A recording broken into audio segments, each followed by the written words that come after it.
I spent the last 14 years at Google, where I was running the ad mob and the Google Ad Manager business for different parts of APAC. And there, me and two of my colleagues realized that most of ad tech is actually built for advertisers and it's not built for publishers. And we felt it was a great opportunity to come out of Google and build something for publishers to help them improve monetization. And that's how our company Crackle was born a couple of years back. I'm going to hand over to the chat. Hello everyone, I'm Tezcan. I work for Colibri Games as a senior admin manager, and as the beginning of my career, I started my career at Rolik as a monetization manager. Then I transferred to Colibri Games in Berlin. I've been working there for the last 2 years, and I'm taking care of the whole ad monetization, ad tech, and activities, operations in Colibri Games.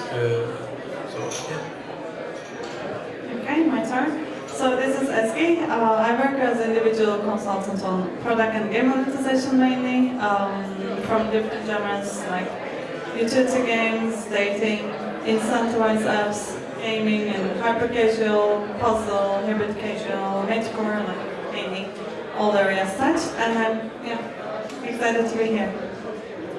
Hi everybody, my name is Katerina Molera. I'm head of monetization in Berlin Games. Perfect company, I'm proud to be part of it. We create top-notch games to challenge players' minds daily. I'm in it more than 5 years and happy to share my expertise here. Good morning, Berlin. Mati from Medica. My experience was starting from actually buying ads, helping studios buying ads at Google, then measuring them in AppsFlyer, and right now in Medica, we're helping personalize the in-game monetization, so kind of trying to get the whole spectrum for the high level. Excited to be here. Thanks, mate. And my name is Matej, I'll be your host today. I'm from Pixel Federation. I focus on growth partnerships and app store optimization, and welcome once again. And to kick things off, I prepared a round of lightning questions for our participants. So these guys have not seen those. I know Kate loves this topic. So we're gonna start with Kate. What do you think is the most underrated monetization strategy in mobile gaming today? Just a quick short answer, whatever, shoot. Good force. Alright, cool, I'll take it. I'm gonna continue with Jai here. In one word, what will be the biggest monetization trend in the next 2 years? Personalization. Alright. Tezcan, what's the biggest mistake developers make with an in-app purchase? They do not see it as equivalent to ad vouchers, so they just see it as a different and more premium currency or way of monetizing compared to ad vouchers, and I think it's the biggest mistake. So you need to keep it equivalent and have a unit price of things for both ad vouchers and IAPs. All right, very insightful, thank you. Mati, which ad format do you believe has the highest growth potential? Rewarded video, interstitial, or native? Love that. I think from what we see from our clients, rewarded video has a massive impact and also scaling the rewards. But I feel like if you don't have the right balance, you're missing out. So make sure to take care of all of those formats. Nesgi, last one for you. Should every game consider a hybrid monetization model? Should every game consider a hybrid monetization model? Is it a good fit for everyone? Yeah. No, not really. I guess it depends. Some games work with complete payers. Some games work completely ads. But it works for majority, let's say. All right, thank you guys. And we can move to the first question of the panel. And before we start talking about the future of the monetization, I think we should cover the present. And that question would be, what are the current monetization trends that you are considering to be the best mix for your product? And we can start with Matthew. Yeah, I think right now what we see in the gaming space in general, when you think about monetization, is kind of this convergence across games that were predominantly EAP monetized are looking quite jealous of what's happening with the ads, and the other way around. A lot of, if you think about the hyper-casual trend moving more and more to the hybrid casual, I think we saw that across, just looking at France, right, and Homa and the others moving more and more into hybrid casual. I feel like right now, the hybrid monetization trend is currently one of the biggest, at least, that we see across our client portfolio. The interesting part about this trend is what are the lifetime value curves of your in-app purchase players versus ad monetized players, because they could be completely different. And I feel like a lot of work is put now into understanding what are those break-even points for each of us. Talking to our strategy, we are now shifting from pure ad monetization model to hybrid model. We, like, for last 2.5 years, we were purely on ads, and now I can say that hybrid system, hybrid monetization strategy, it's a golden standard nowadays. It's becoming more popular because you can create balanced strategy that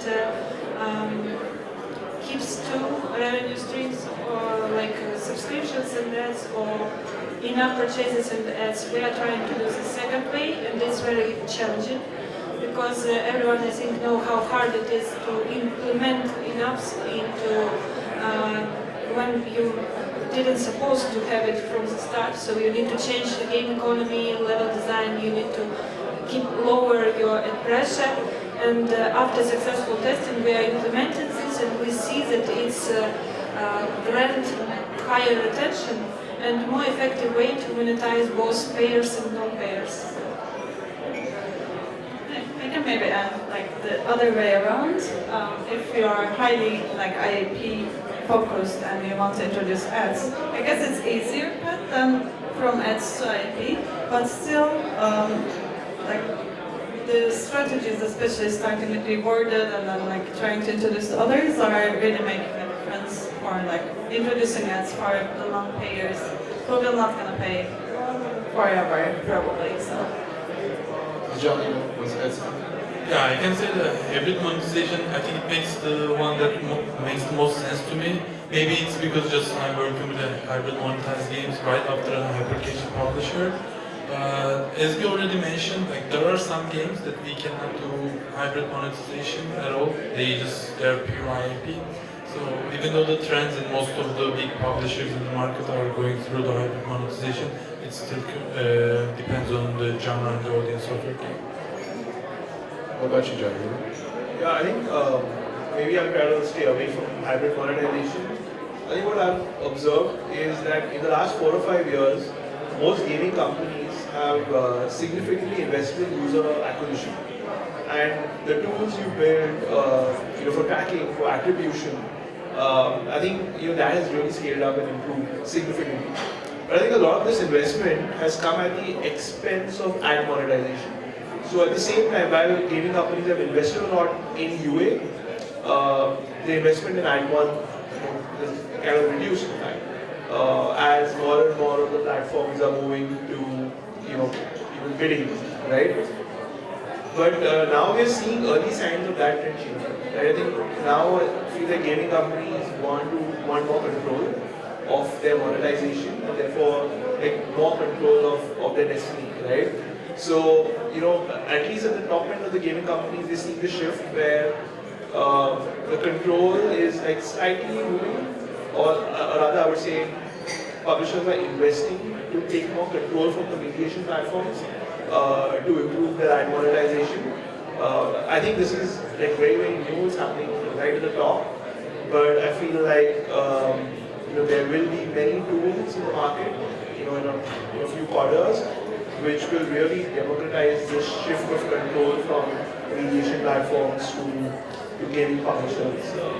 So I would say there is a shift of control from one to the other, and more investment will go into ad monetization.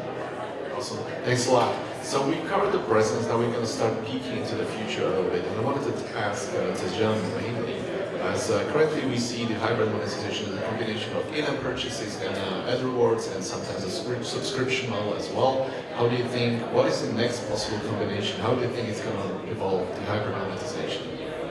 So I have a model in my mind, but I want to explain what we're currently doing, then I will explain what I have in mind. So basically, in our games, we are firstly, in the first 30 days, we are heavily focusing on ads, and we are trying to promote the IAP by giving ad tickets through like small gift packs, small gift offers, and then we are giving them the experience of, hey, this is what happens when you don't have to watch ads. So we're giving them the other part of the experience of the game later down the road.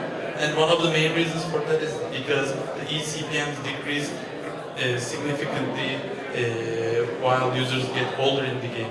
But I have a different model in my mind which actually changes the monetization even within the session, because I observe significant eCPM changes even within the session. So I am trying to build this now with the product and data teams internally, where actually after the first 5, 10, whatever the data you have, impressions in your sessions, your eCPMs flatten and they started not to matter more anymore. So it is better to push users to spend real money or use their IAP offer packages, like the boosts that they get from there. So this is the current model that I'm working on, and I think it might be significantly impacting the overall monetization. Interesting. And what about you, Matti? What do you think? So, I think, and again, it's a question to the audience, but I think everyone can agree that in general the market is not the easiest. So I think it's a lot about finding out the right context for where the monetization can be applied, and kind of building on what Kate mentioned. It's not so easy to just sprinkle some out on AP games or add some in-app purchases on a game that was built for ads, because that just wouldn't work, right? If you want to scale the audiences, it's a lot about understanding what those audiences are, how they behave inside the game, why actually they should be even prompted to purchase something that were not before available with the rewarded videos. So what we see a lot as the future of monetization is kind of moving away from this manual, very mundane task of creating those decision trees. And obviously it's the first time this word comes here in the panel. It is the AI, which I believe will be playing a crucial role in making it more automatic, more dynamic. And I think we really start seeing that with some of the monetization trends. But trying to respond to the player and making sure that this experience is as catered and as relevant as possible. And there's a great report by Google that next year Gen Z is becoming the biggest consumer group in gaming, and they have a very different way of consuming media than our parents or our generation. And you really need to pay attention to this, and I think that will be quite relevant. Anybody else wants to touch upon it? I can say that I like, the question was about combinations for all formats and all strategies. I now see in many apps that people started to combine ad experience with in-app purchases in one starter pack. For example, you get booster, you get a starter pack of boosters. With this you get 7 days free ad experience and some special rewarded ads on daily basis with special price. And that create you, in fact I feel that I have quick pass for these 7 days. I can deeply dive into the game, and these combinations, they they grant your users premium experience. They give them the feeling that this rewarded ad and this in-app purchase, this bundle, this combination of options, it's like you need to repeat this. You need to repeat this to feel the same experience in game. So I like these combinations, and to be honest, as a mom, I like when no ads is like on weekly basis, not forever. Maybe I can add to the point of Tezcan. For instance, for direct sales, like it's also something linked to the gaming, let's say. And generally what I see publishers have a tendency to show the direct sales ads first to user and then mostly programmatic, which is actually not the best scenario because you can show the highest payer ads at the beginning, and then as session goes down or the date goes down, you can start showing the direct ads in the root. That can be also another way of optimizing that, in addition to what you said. Right, thank you guys. We've been talking about the ads obviously, and for the player base, usually they are not such a huge fan of watching ads unless it's incorporated maybe very well. What would you say might be the best strategy, how to avoid alienating those players, like how the ads should be incorporated into the gameplay natively? And I want to ask Kate about this. Well, you can talk about this for a long time.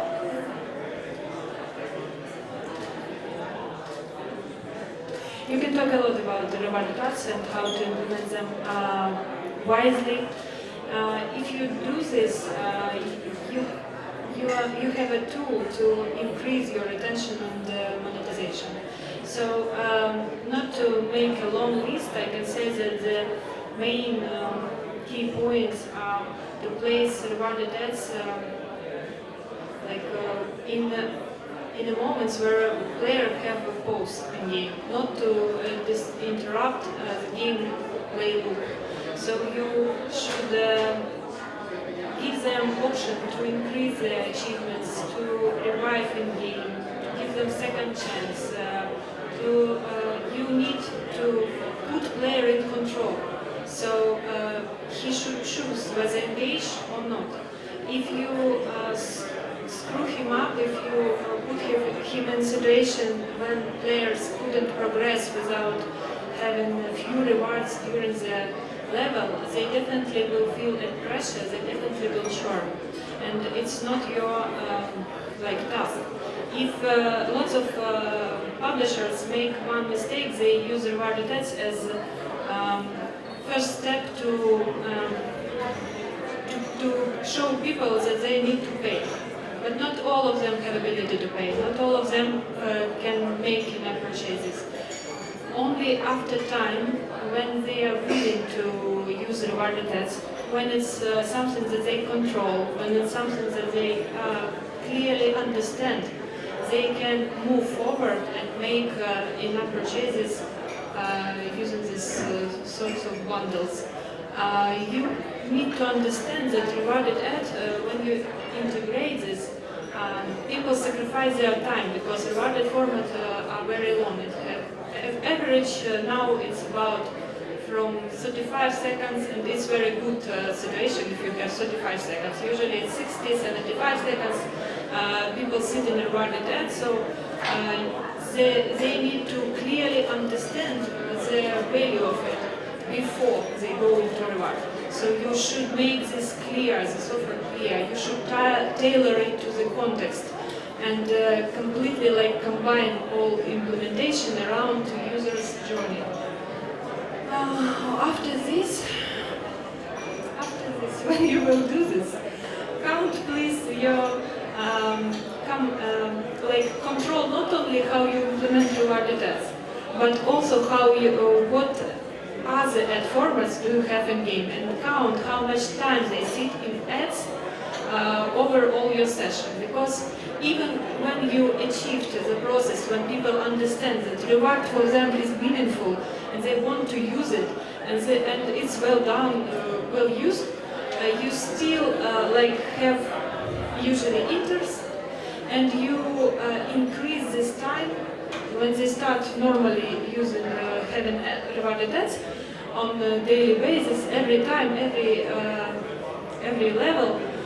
Usually you also have interest, you don't, for example, monitor cooldowns, and people churn because they're fatigued.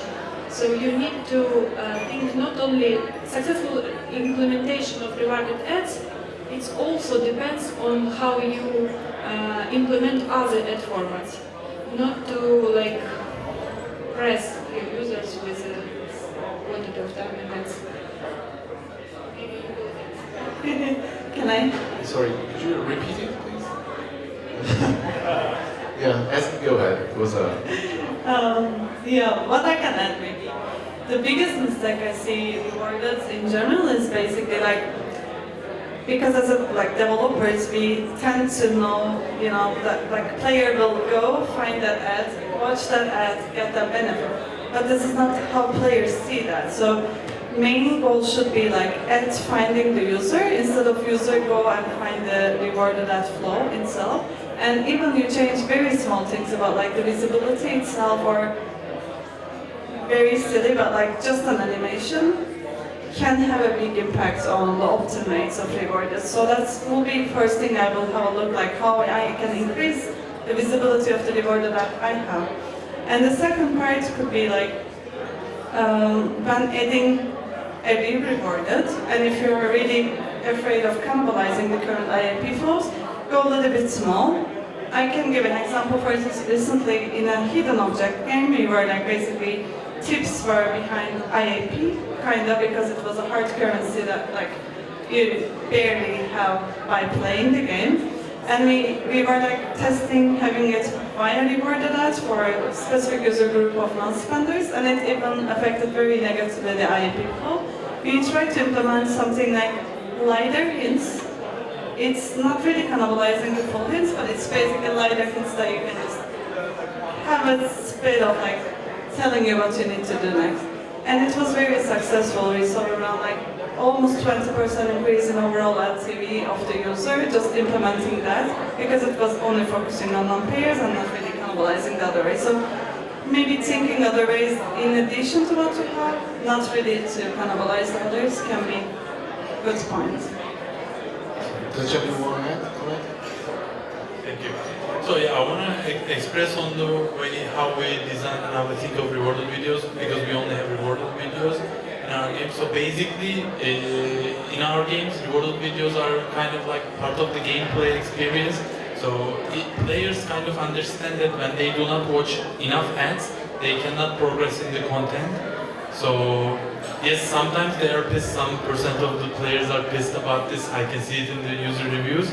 But on the other hand, as a player myself, it smoothens the gameplay experience. However, we definitely need to make every changes through A/B tests, because in idea, some things can work better, but in reality, when you implement stuff, 3 things in a row without A/B testing it, unfortunately, some other things start to decrease, some other KPIs start to decrease in the game, and you have no explanation towards it.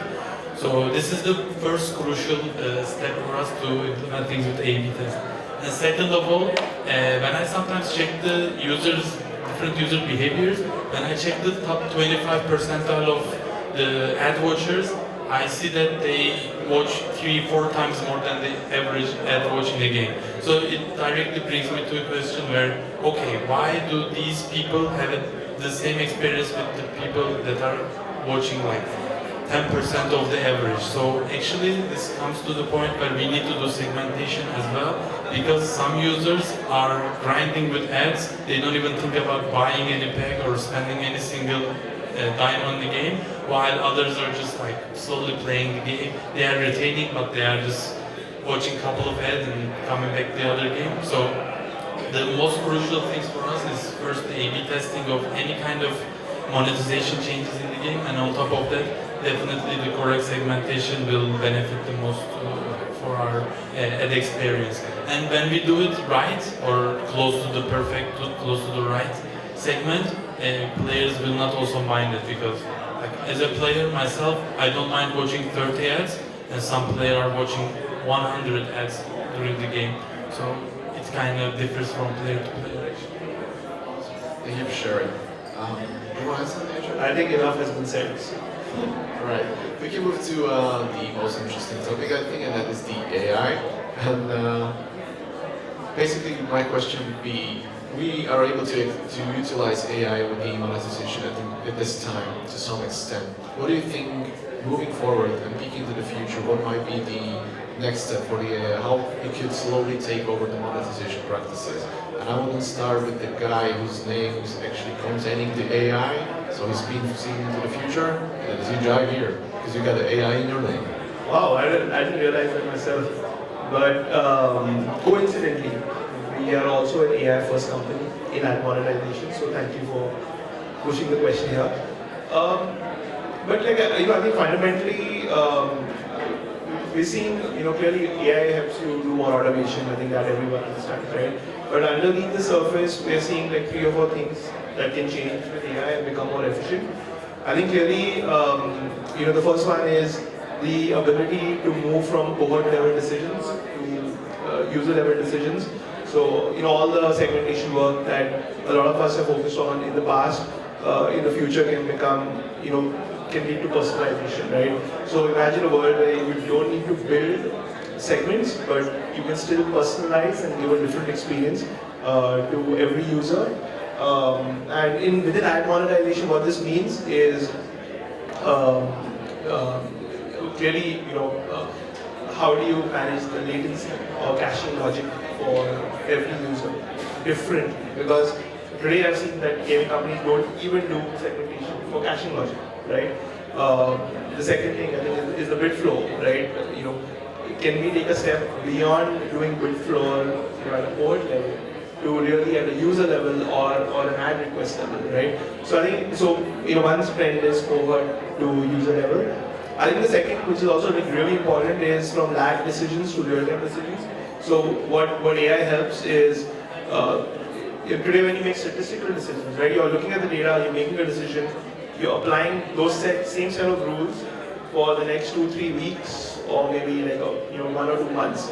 But with AI, or I would say machine learning more here, you can enable your stack to make real-time decisions with live data, right? So I think that can be really powerful and kills a lot of the inefficiencies that lag decisions would have, because when you make a decision in a lag period of time, you don't know market reality will change all the time, right?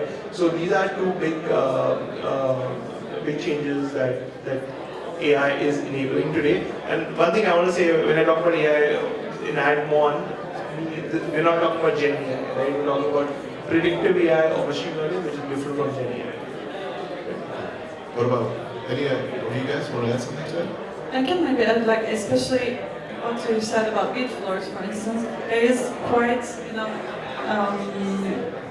there is quite like smarter way of doing this also for the health metric of the apps, because there are quite a lot of crashes and ANRs, for instance, for some devices that's also caused by ad networks or some other things in the game. So you can just maybe initialize some of them for some users who make the most money per ad request. So if you can go that deep in the setup with the AI, because it's very hard to do it for every user, of course, so AI can really help on that probably and really improve the game performance itself too. I think there are some really smart things said here. I just want to add kind of what also AI or machine learning enables to all the segmentation topics around the frequency and segmentation. I think on the other side of the coin is also the UA context, basically where the users are coming from. I can share one of the very interesting experiments we had with one of our clients, where basically you could see the basically interstitial cool down with different, 30 seconds, 60 seconds, 90 seconds. And people, basically users coming from Apple, Moloko, and Google have completely different preferences, even on the UA context. And then you add the whole myriad of different segments that you mentioned, and then you have a very complex thing to manage. And I think that's where machine learning can save you time and help you with this. And what we learned in Metica, one huge thing for anyone that's working with ads here is the scale. And because, in the end, machine learning is data to optimize. Very often games with the in-app purchases, if you think about it, it's a fraction of your users that actually will become payers. And that's a massive advantage to to all the optimization to apply machine learning or AI or other things when it comes to optimization. Last thing I think I would like to add here, and that's more on the futuristic, so to throw it in the panel. I think AI will also change a lot into how all the admin managers and web managers work. I'm just very curious as well to hear what do you think will be the focus in a couple of months, years. We are all know this trend, how we propose solutions. When you stand and listen to this and think what I will do, because they are trying to now a lot of tools are proposing completely to like do all monetization stuff or complex to optimize waterfall, to propose A/B testing, to collect all revenue and pay you in one payment, to do all that a manager and all departments should do.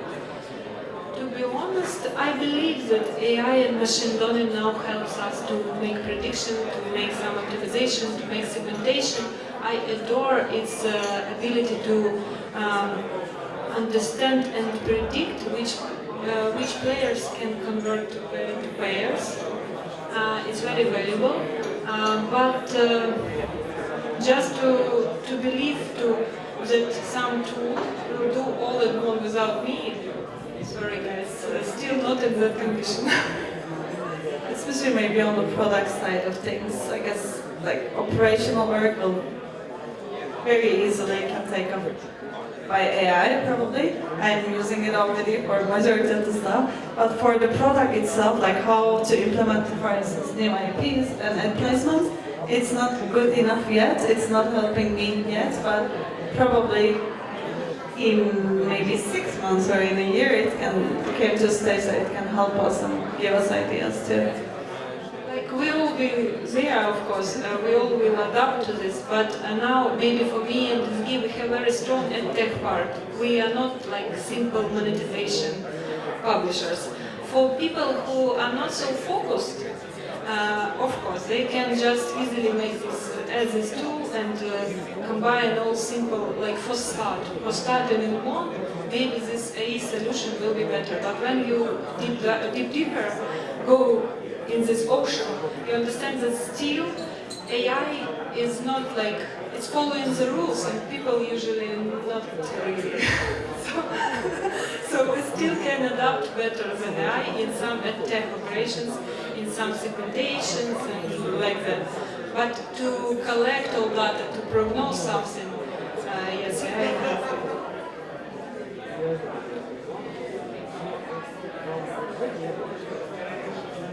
Yeah, but Mari, can I just like, I think on the last point which Nani made, I think I feel like AI right now is a tool which improves the productivity of ad monetization managers. And I think in a way it removes the clutter of operational work and makes the role more strategic, where you do a lot of the thinking on how to like really change the game in monetization. So I feel like in the medium term this is more about taking away the operations and giving you more power and time to really do strategic work. And which I think A/B testing is strategic, right? Like figuring out what's working and what's not working, you need that human intervention. And hey, in the long run, I don't think anyone in this room would have a job, right? So it's not just about ad monetization. So we'll see what happens in the long run. Yeah, we'll definitely see. Alright, so we've been peaking in the future so far, but I want to take a look back in the past, and I want to ask you guys maybe, what do you think were your biggest mistakes that you've done? And you now maybe you regret, maybe you don't, maybe you are proud of them, maybe it turned out to be a great idea. Can I start? When you mentioned about that question this morning, I was like thinking, what can be? And so when basically mop-up has been depreciated, and everyone was moving to like actually in some ways to move to Max, let's say, I had a decision to move to Google Ad Manager for one of the games we had, and because basically game had also web presence and it was using Google Ad Manager for web, it was a terrible decision. We needed to move to Max and do all the work again, and like tech team really hated me for that time. So yeah, that was I guess the worst decision I had recently. That's possible. Yeah, actually, my biggest mistake I can say is that we were doing kind of like bit floors in the mop-up times in my previous company. It was not exactly like how bit floors right now work, but I knew in the theory how it could be done. And I was so late to implement bit floors later on when we transitioned to Max in my previous and current company. So it was the biggest mistake because it was not the same way to do it. And AppLovin was kind of against doing it in the beginning when I prompted this, but later down the road, everyone started doing it, and I was kind of late to the party with AppLovin, so it is one of the biggest mistakes I can say. My biggest mistake was actually with the company in Hamburg, which I'm very sorry about. With my previous job in AppsFlyer, I thought it's a great idea to actually run attribution onto SDKs and collect revenue on one SDK and EAP revenue on the second one. It's enough to say I'm not working there anymore, so don't do it. My biggest mistake, I was also thinking a lot about this, was to believe blindly believe in everything that support of monetization platforms tells us. You need to divide on two, everything that they tell you. And the biggest one shock and mistake was that I believed, do you remember that time when we had a mob in waterfalls? And there was a rumor that we shouldn't have more than 3 at mobs in water, and I believed blindly, and blindly believed. And for 1 year I was trying to do something with, at that moment I was working with publishers who used a level play validation for now, I don't see at the time. So at one point I decided to check what will be if I will use more. I was digging to all Google platforms, trying to find anything about this very hard ban, or what they will come and kill me if I will if I will put not 3 these floors. And eventually I managed to keep all my courage and ask support directly on our meeting, and he sit, look at me and said, I don't know anyone who will come and ban you. And I don't know what will be. We don't know. Are you really sure? I'm like, not only me really sure, but lots of people believe in this and use only 3 calls. And that was really shocking. I think that was start when I started to think outside the box, and you never should believe truly. You need to take idea, implement it in your way. Try to do, not to follow all recommendations. If they say you that you need to start from something, if you need to use this way, you should only take in mind that this way is normal, is okay. And try to move around this idea and implement something more. And always try, because you never know, really. In that moment, you never know. The last shock was like, when we are working even with floors, you can check how different prices is on your request. You can see with difference on one user from different with floor structures. You have really like wild world around this. Don't believe everything. That was very deep, thank you. Javier?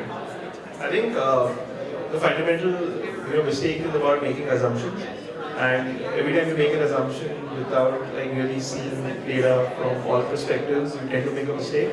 And this was a case where we were working with one of our partners, and they had this idea that they wanted to add an extra indecision ad unit in their most loyal users, which is completely non-intuitive, right? Because you generally want to give your loyal users a much better experience and not a heavy ad-loaded experience.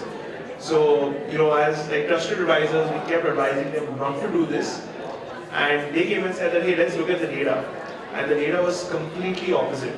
So what they did was, this is like a big company with 150 million plus in ad revenue in the gaming space, and they had identified that 2% of the user base is D365 plus. And they realized that the average session time was 20-30 minutes, but for this cohort, the session time is more than an hour. So by increasing, by adding one more intersection, it's not going to really impact their user experience in a meaningful way. This 2% of user contributed 20% of ad requests. So that was crazy, right? And when they added the interstitial, there was zero impact on retention and like 10+% growth in revenue. So it's a long story, but I think coming back to why the story was important is because sometimes very non-intuitive things, you make assumptions should not be try or do, but in reality, if you see the data, the picture is completely different. So at the end of this experiment, like we were their monetization partners, we were their advisors, and we felt like fools. But and they were the smarter ones who really wanted to take the risk, and it paid off. The risk paid off. And dear moderator, what was your biggest mistake? I don't know. I don't make mistakes. There were too many. I'd rather go to the next question. So we've been talking about the past again. Now time to talk about the future once again, and that would be talking about the prediction. What would be your wildest prediction moving forward? Like, what's the, I don't know, go crazy. Mati, what do you think? Wildest prediction. I think there will be some kind of a revolution in the mediation world, and I don't know how exactly it will look like, but I predict that something big will happen that will shift the whole focus. I'm keen to talk about that for the panel, but that's my prediction. Very mysterious. Okay. I want to move forward from one-size-fits-all solution when we stop using to all our apps like the same ad formats and the same in-app purchase offers.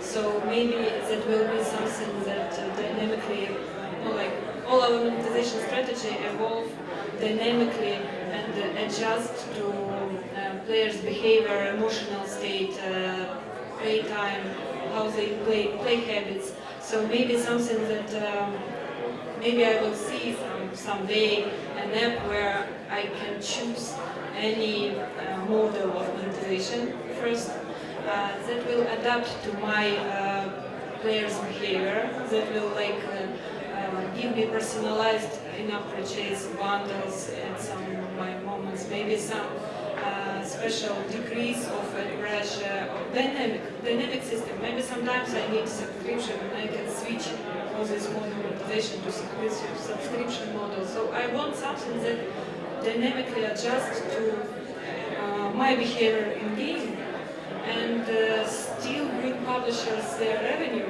Because if I have this adaptive model, I will play this game for a very long time.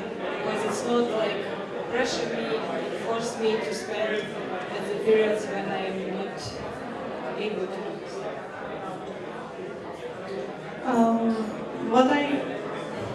Going crazy. I think maybe direct sales can enter the gaming space very strongly. For instance, my background also more non-gaming. Direct sales can have maybe 95% of revenue if you have direct sales. So you don't directly work with SSPs or DSPs, directly talk with advertisers and put their ads to your game. Which I think it's very important nowadays within knowing the quality of the ads. So you can't really control over 90 seconds of rewarded, 60 seconds of rewarded. Mediation tools are forcing you to also use their mediation to control over their ads. For instance, AdMob introduce high engagement ads that you can't control if you are using Max. You need to on AdMob to have it only for 30 seconds. So we are losing control over also what players are seeing in the ads. And I think direct sales can be a really good solution to this because you know what kind of ads you're going to show. And yeah, I think it's the missing part in gaming, in my opinion, which is very strong in other verticals. So our moderator asked to go wild a little bit. I will go even out of the box from the admin landscape, and I think the current political structure of the world might even change the ads industry. Not maybe drastically, but we might struggle a little bit throughout the year, depending on how things will go. I don't want to talk about politics, of course, but I am slightly in back in my mind, I have a space where, okay, things can go bad, be prepared for it, because you never know, because actually, like COVID happened, and things changed drastically. So my expectation... And you're from Turkey. Yeah, I'm from Turkey. Yeah, like, so my expectation, things also out of our control, anything unrelated to ad monetization or mobile gaming can impact our daily lives or future as well in the upcoming months or years. I think I'm gonna double click a little bit to what Matty said, and around the mediation platforms. I said this earlier as well. I think publishers want more control of how they make revenue. There's a lot of value inside mediation platforms, and I think in the next 12 months or 18 months or 24 months, that value is going to break and it's going to move back to the publishers. We're seeing early signs of that. I think publishers are the big ones are already investing to take some control away from mediation platforms. So like some simple tests some publishers are doing is they're building their own logic. They're working with multiple mediation platforms. They're using their own logic to decide which mediation platform to call for which user, format, geo.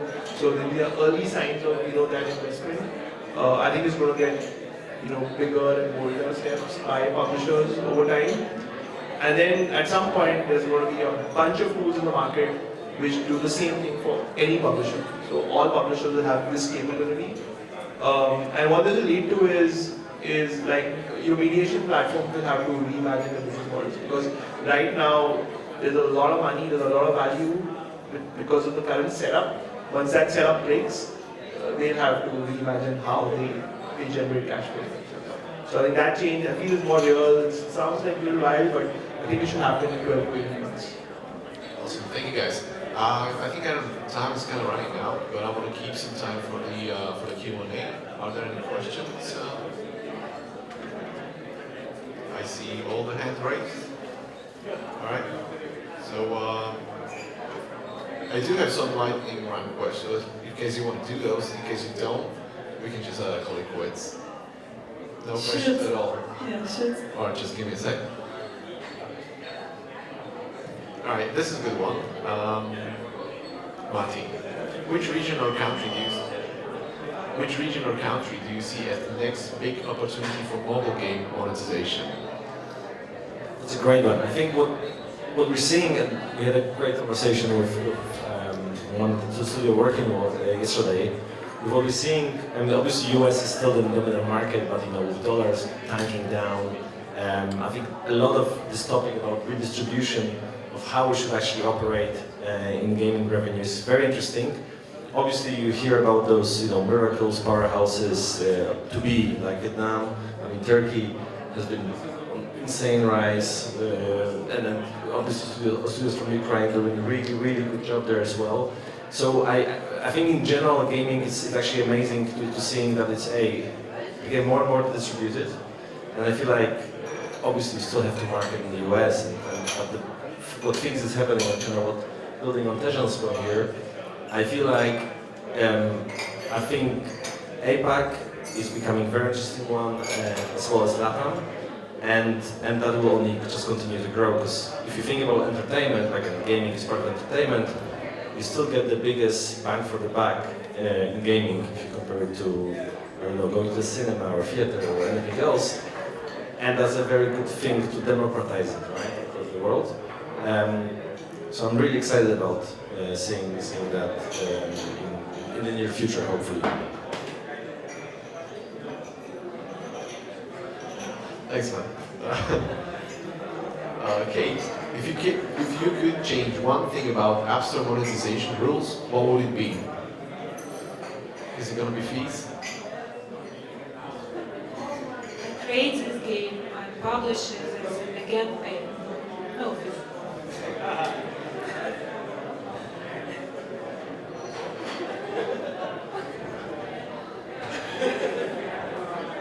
All right, Esgi, for you I got this one.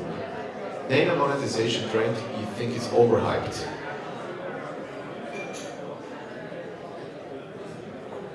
Okay, tough one.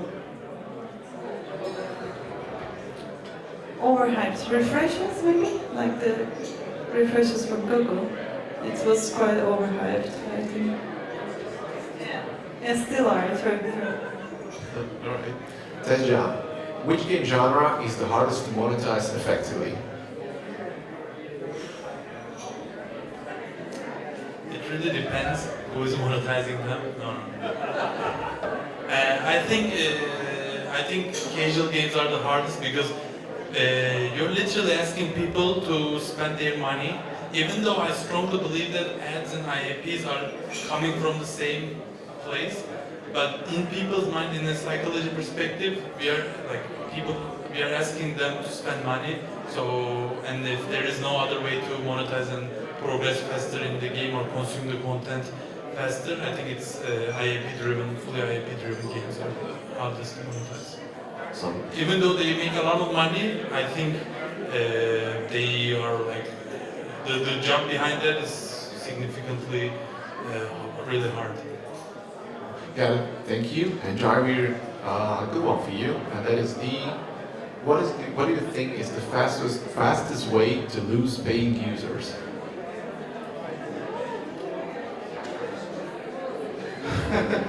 Other than showing them ads, I think not relying on data. I would say the same thing I said earlier about making assumptions. So like this fully trusting data is a way to ensure that your users don't attrite, and then not looking at data and making gut feel decisions all the time is the fastest way to lose users or paying users. Awesome. Thank you, guys. And one more question for the audience. Is there any Q&A? Any questions? Oh, there's one. Fine. Hi, hello. So talking of direct sales, this is something that I have wondered a lot. I'm sort of, well, it doesn't matter what I am, but for the question doesn't matter. I was always wondering why indeed are there so many different parties involved in the mediation? Is it really needed? Do you think they're there because the publishers and the studios let them be there? Or other, yeah, why did such a long way to go through the mediation process? Should I? Okay. That's a very valid point, especially for the direct sales. Like, if you look at their iPad60 file, for instance, you will see reseller, reseller, reseller, and full of resellers for almost all networks. There are just a couple that just use their own direct line, but majority of them are really feeding from resellers. That's my point. Like, basically, that's the reason why direct sales pays more right away to you, because basically you cut all the like midpoints and their commissions from the root. I think at the beginning of like for gaming specifically, since it's very ad heavy, it's most of the reasons why you can't do direct sales, because direct, like, I wouldn't say can't do, but a little bit challenging to do, because direct sales has generally lower volume and higher pay. But in gaming you have lots of impressions compared to other gems. For instance, for dating, let's say, you can have 100% of direct sales, because how Tinder do this is 100% direct sales because you show less ads to users. But in gaming it's so ad heavy, that's why I guess at the beginning it was not the case, but nowadays I think it's getting bigger and bigger, and it should be to cut the midpoints. I can try one as well. I think so. I feel like there are three stakeholders here, right? There's the publisher, there's the ad tech component, and then the advertiser. So when you like break down the publisher and look at different types of publishers, so there are publishers who have their users which are very concentrated on few markets. So look at a news publisher, right? Typically they would have their user in that market that they are present in. An OTT app would have users, or a broadcaster would have users in the same market, right? So because of the concentration of users, typically, they have a good value proposition that they can take to agencies or advertisers directly, right? With gaming companies, typically the users are very scattered. It's all over the world, and it's possible that no one market would have meaningful scale that they can offer an advertiser, right? So I think that's how things evolve. Like gaming and gaming companies are like, I don't want to set up a sales team, right? So that's the trend in the publisher ecosystem. I think on the advertiser side, when they started looking at digital and digital spends, what they got is performance, right? They were never given or brand option. They never considered digital as brand, right? So a lot of the money that moved to digital was all performance. And then the ad tech companies evolved and said, hey, I have a lot of data. I can give you performance, right? So now once you're so used to tracking the performance of every dollar spent, and generally that happens across apps, across geos. When you go to one publisher and try to get the same ROI, it's going to be super, super hard. And that's a challenge. So there's like publisher view, there's how advertising ecosystem is evolved towards performance, and then the ad tech companies have all this data and they just give that performance, which direct sales will typically be hard to manage. Yeah, I think I'll just add one more thing to that, because I think before I agree to all these points, and I think the big point was also around orchestrating this all. I mean, mediation played a huge role in orchestrating, simplifying that for multiple different devs. But I feel like, coming back to the previous points raised, that we also are right now in the tipping point, and that's what we hear as well from many studios. You know, there's bigger focus on cross-promo, for example. There's bigger focus on direct sales for a simple reason. Like there's performance, but also there's what's the margin that actually the publisher or dev are getting versus what they're potentially giving away. And I feel like we're very close or actually past the tipping point, and those things are also changing. So I'm pretty sure with AI and the tools available, it will become more and more prominent across gaming. I think it's a very good point. I have a question, which mediation platform do you use? Because direct sales now are banned from Max. I'm not using any, I'm from something else. Like for direct sales, well, I agree with all my colleagues, but it definitely can bring more profit, but it definitely can bring more work. Because like all mediation process, like for them, direct sales are not so interesting as for publishers. That's why it will need additional tech, additional tools, additional this tries to implement to your mediation platform, to your auction, all this traffic.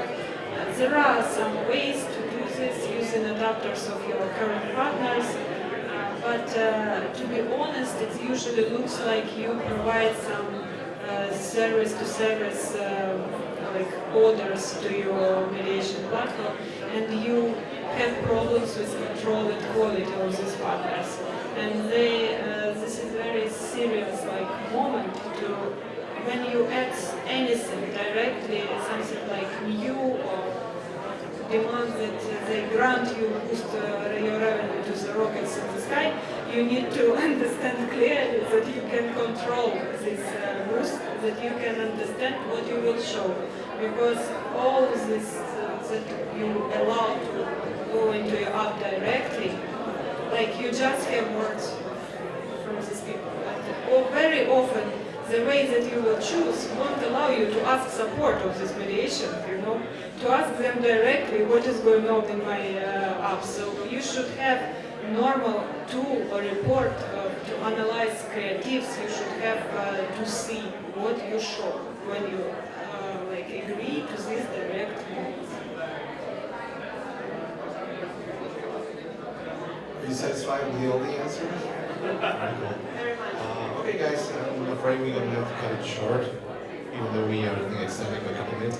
Thank you all guys for watching, thank you all you guys for participating, you've been great. In case if you have any more questions, feel free to approach these people in person, they usually accept drinks. To get them talking, and thank you, you've been great.